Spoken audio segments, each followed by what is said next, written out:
होमज्ञानतिमिरान्धस्य ज्ञानाञ्जनशलाकया चक्षुरुन्मिलितं येन तस्मै श्रीगुरुवे नमः। नमः ॐ विष्णुपादाय कृष्णप्रेष्ठाय भूतले श्रीमते भक्तिवेदान्तस्वामिनिति नामिने। नमस्ते सरस्वती देवे गौरवाणी प्रचारिणे निर्विशेष शून्यवादी पाश्चात्यदेशतारिणे। जय श्री कृष्ण चैतन्य प्रभु नित्यानंद श्री अद्वैत गदाधर श्रीवासादि गौरभक्तवृंद। हरे कृष्णा कृष्ण कृष्ण हरे हरे, हरे राम राम राम हरे हरे। हरे कृष्ण। ಎಲ್ರಿಗೂ ಆತ್ಮೀಯ ಸ್ವಾಗತ. ಭಗವದ್ಗೀತಾ ಯಥಾರೂಪ ಅಧ್ಯಾಯ 10 ಶ್ಲೋಕ 10. ತೇಷಾಂ ಸತತಯುಕ್ತಾನಾಂ ಭಜತಾಂ ಪ್ರೀತಿಪೂರ್ವಕಂ ದದಾಮಿ ಬುದ್ಧಿಯೋಗಂ ತಂ ಯೇನ ಮಾಂ ಉಪಯಾಂತಿ ತೇ. ಅನುವಾದ: ನನ್ನ ಪ್ರೀತಿಪೂರ್ವಕ ಸೇವೆಗೆ ಸದಾ ಮುಡಿಪಾಗಿರುವವರಿಗೆ ಅವರು ನನ್ನ ಬಳಿಗೆ ಬರುವುದಕ್ಕೆ ಅಗತ್ಯವಾದ ಬುದ್ಧಿಯೋಗವನ್ನು ನಾನು ಕೊಡುತ್ತೇನೆ. ಭಾವಾರ್ಥ: ಈ ಶ್ಲೋಕದಲ್ಲಿ ಬುದ್ಧಿಯೋಗಂ ಎನ್ನುವ ಪದ ಅರ್ಥವತ್ತಾದದ್ದು. 2ನೇ ಅಧ್ಯಾಯದಲ್ಲಿ ಪ್ರಭುವು ಅರ್ಜುನನಿಗೆ ಉಪದೇಶ ಮಾಡುತ್ತಾ ತಾನು ಅವನಿಗೆ ಅನೇಕ ವಿಷಯಗಳನ್ನು ಕುರಿತು ಮಾತನಾಡಿದ್ದೇನೆ, ಬುದ್ಧಿಯೋಗವನ್ನು ಉಪದೇಶಿಸುತ್ತೇನೆ ಎಂದು ಹೇಳಿದುದನ್ನು ಸ್ಮರಿಸಬಹುದು. ಈಗ ಬುದ್ಧಿಯೋಗವನ್ನು ವಿವರಿಸಿದೆ. ಬುದ್ಧಿಯೋಗ ಎಂದರೆ ಕೃಷ್ಣ ಪ್ರಜ್ಞೆಯಲ್ಲಿ ಕಾರ್ಯ ಮಾಡುವುದು. ಅದೇ ಅತ್ಯುನ್ನತ ಬುದ್ಧಿವಂತಿಕೆ. ಬುದ್ಧಿ ಎಂದರೆ ಯೋಚನಾ ಶಕ್ತಿ. ಯೋಗ ಎಂದರೆ ಆಧ್ಯಾತ್ಮಿಕ ಕ್ರಿಯೆಗಳು ಅಥವಾ ಯೋಗದಿಂದ ಉತ್ಥಾನ. ಮನುಷ್ಯನು ಭಗವದ್ಧಾಮಕ್ಕೆ ಹಿಂದಿರುಗಲು ಪ್ರಯತ್ನಿಸಿದಾಗ, ಭಕ್ತಿ ಸೇವೆಯಲ್ಲಿ ಕೃಷ್ಣ ಪ್ರಜ್ಞೆಯನ್ನು ಕೈಗೊಂಡಾಗ ಅವನ ಕ್ರಿಯೆಗೆ ಬುದ್ಧಿಯೋಗ ಎಂದು ಹೆಸರು. ಬೇರೆ ಮಾತುಗಳಲ್ಲಿ ಹೇಳುವುದಾದರೆ, ಬುದ್ಧಿಯೋಗವು ಮನುಷ್ಯನು ಈ ಜಗತ್ತಿನ ಗೋಜಿನಿಂದ ಪಾರಾಗುವ ಪ್ರಕ್ರಿಯೆ. ಪ್ರಗತಿಯ ಕಟ್ಟಕಡೆಯ ಗುರಿ ಕೃಷ್ಣನೇ. ಜನಕ್ಕೆ ಇದು ತಿಳಿಯದು. ಆದುದರಿಂದ ಭಕ್ತರ ಮತ್ತು ಅಧಿಕಾರಯುತ ಗುರು ಸಹವಾಸವು ಮುಖ್ಯ. ಕೃಷ್ಣನೇ ಗುರಿ ಎಂದು ತಿಳಿದುಕೊಳ್ಳಬೇಕು. ಗುರಿಯನ್ನು ನಿಶ್ಚಯ ಮಾಡಿಕೊಂಡ ಮೇಲೆ ದಾರಿಯನ್ನು ನಿಧಾನವಾಗಿ ಆದರೆ ಮುಂದಕ್ಕೆ ಸಾಗುತ್ತಾ ಕ್ರಮಿಸಲಾಗುವುದು. ಹರೇ ಕೃಷ್ಣ. ಭಾವಾರ್ಥ ಇನ್ನೂ ಒಂದು ಅರ್ಧ ಪುಟ ಇರೋದ್ರಿಂದ ಅದನ್ನು ಮತ್ತೆ ಇನ್ನೊಂದು ಸಂಚಿಕೆಯಲ್ಲಿ ನಾವು ಚರ್ಚೆ ಮಾಡೋದು ಭಾಳ ಒಳ್ಳೆಯದು. ಯಾಕಂದರೆ ನಾನು ಹೇಳಿದಾಗೆ ಈ 4 ಶ್ಲೋಕಗಳು, ಅದು ಚತುಶ್ಲೋಕಿ ಅಂತ ಏನು ಭಗವದ್ಗೀತೆಯಲ್ಲಿ ಇದೆ, 8, 9, 10, 11. ಈಗ ನಾವು 10ನೇ ಶ್ಲೋಕವನ್ನು ನಾವು ನೋಡ್ತಾ ಇದ್ವಿ. ಅದರಲ್ಲೂ ಮುಖ್ಯವಾಗಿ ಈ ಶ್ಲೋಕದಲ್ಲಿ ಸಾಕಷ್ಟು ವಿಷಯಗಳಿದೆ ಚರ್ಚೆ ಮಾಡೋದಕ್ಕೆ.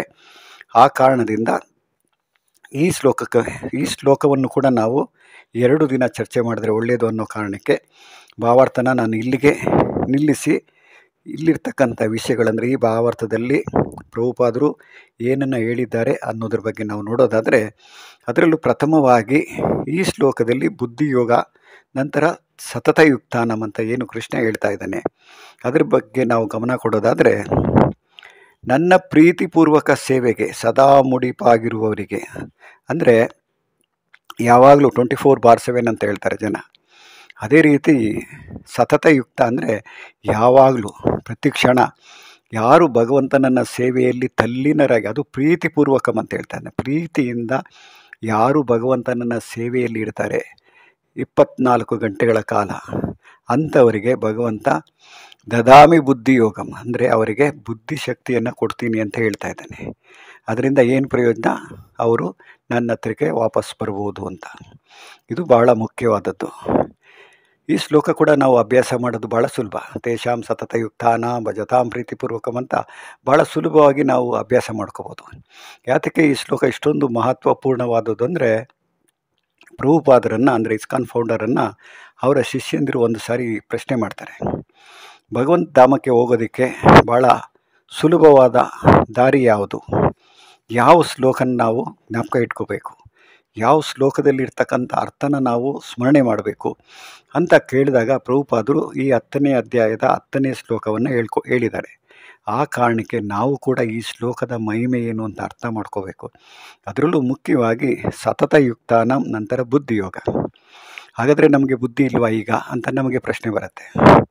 ಆದರೆ ನಮ್ಮ ಬುದ್ಧಿ ಈಗ ಕಲ್ಮಶವಾಗಿದೆ. ಅಂದರೆ ಬುದ್ಧಿ ಇದೆ, ಆದರೆ ಆ ಬುದ್ಧಿನ ಯಾವುದು ಒಳ್ಳೆಯದು ಯಾವುದು ಕೆಟ್ಟದ್ದು ಅನ್ನೋ ಆಲೋಚನೆ ಮಾಡದೇ ಇರುವಷ್ಟು ಹದಗೆಟ್ಟಿದೆ ಅಂತ ನಾವು ತಿಳ್ಕೊಂಡ್ರೆ ನಿಜವಾಗ್ಲೂ ನಾವು ಬುದ್ಧಿವಂತರು. ಅಂದರೆ ಭಗವಂತ ಬುದ್ಧಿ ಕೊಟ್ಟಾಗ ಮಾತ್ರ ನಮಗೆ ಅದು ಸರಿಯಾದ ಬುದ್ಧಿ ಆಗಿರುತ್ತೆ. ಆದರೆ ನಮ್ಮ ಬುದ್ಧಿ ಇರ್ಬೋದು, ನಮ್ಮ ಮನಸ್ಸಿರ್ಬೋದು, ನಮ್ಮ ಇಂದ್ರಿಯ ಇರ್ಬೋದು, ನಮ್ಮ ಶರೀರ ಇರ್ಬೋದು, ಪ್ರತಿಯೊಂದು ಏನು ಆಂಗ್ಲ ಭಾಷೆಯಲ್ಲಿ ಹೇಳ್ತಾರೆ ನೋಡಿ, ಕಂಟಾಮಿನೇಟೆಡ್ ಅಂತ, ಆ ರೀತಿ ಕಲ್ಮಶ ಹೊಂದಿದೆ.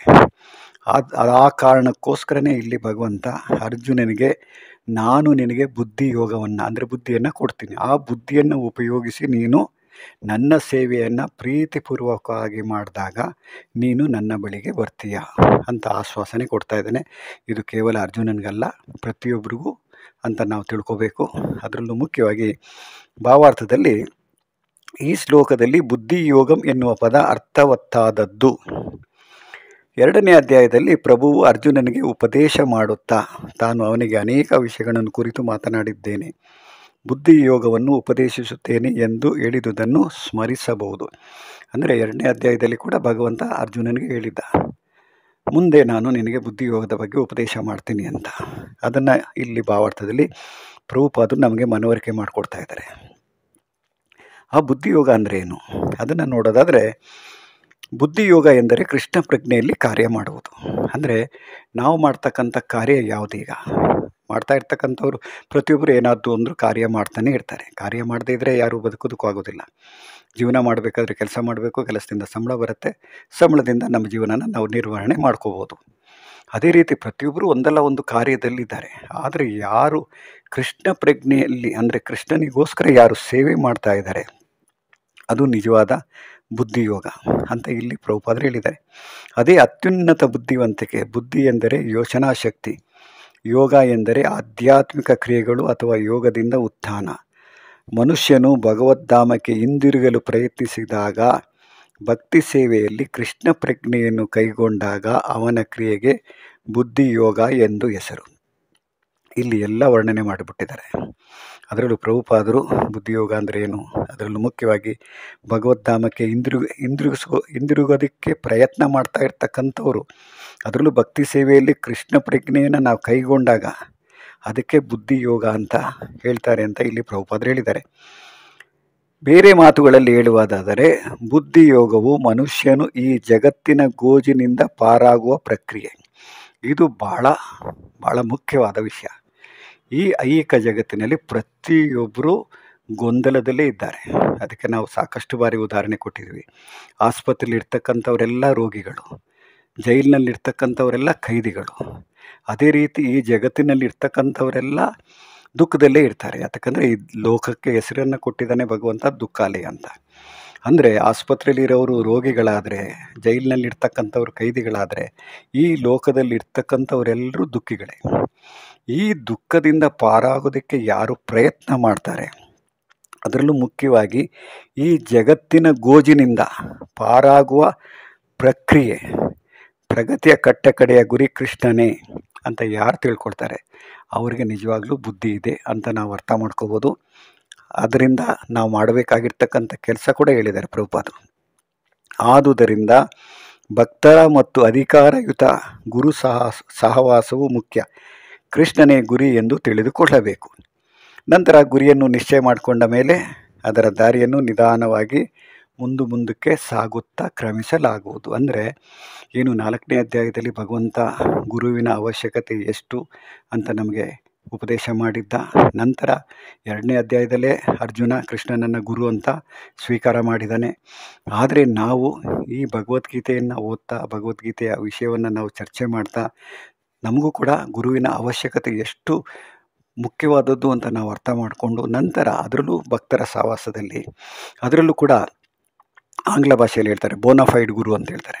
ಅಂದರೆ ಪರಿಶುದ್ಧ ಭಕ್ತರ ಆಶ್ರಯ. ಅದರಲ್ಲೂ ಪರಿಶುದ್ಧ ಭಕ್ತರು ಯಾವಾಗಲೂ ಕೃಷ್ಣನ ಸಹವಾಸ ಮಾಡ್ತಾ ಅಥವಾ ಕೃಷ್ಣನನ್ನು ನೆನೆಸ್ಕೊಳ್ತಾ ಅಥವಾ ಕೃಷ್ಣನ ಸ್ಮರಣೆಯಲ್ಲಿರ್ತಕ್ಕಂಥ, ಕೃಷ್ಣನ ಸೇವೆಯಲ್ಲಿ ಸದಾ ಇರ್ತಕ್ಕಂಥ ವ್ಯಕ್ತಿಯನ್ನು ನಾವು ಪರಿಚಯ ಮಾಡಿಕೊಂಡು, ನಂತರ ಅವರ ಸೇವೆಯನ್ನು ಮಾಡಿಕೊಂಡು, ನಂತರ ಅವರಿಂದ ಆಧ್ಯಾತ್ಮಿಕ ದರ್ಶನವನ್ನು ಪಡ್ಕೊಂಡು ನಿಧಾನವಾಗಿ ಮುಂದಕ್ಕೆ ಸಾಗ್ತಾ ಇದ್ದರೆ ನಾವು ಕೂಡ ಒಂದಿನ ಈ ಮುಜುಗರದ ಅಥವಾ ಈ ಐಹಿಕ ಲೋಕದ ಸಹವಾಸದಿಂದ ಮುಕ್ತಿಯನ್ನು ಪಡಿಬೋದು. ಅಂದರೆ ಭಗವದ್ಧಾಮಕ್ಕೆ ಹಿಂದಿರುಗಬಹುದು.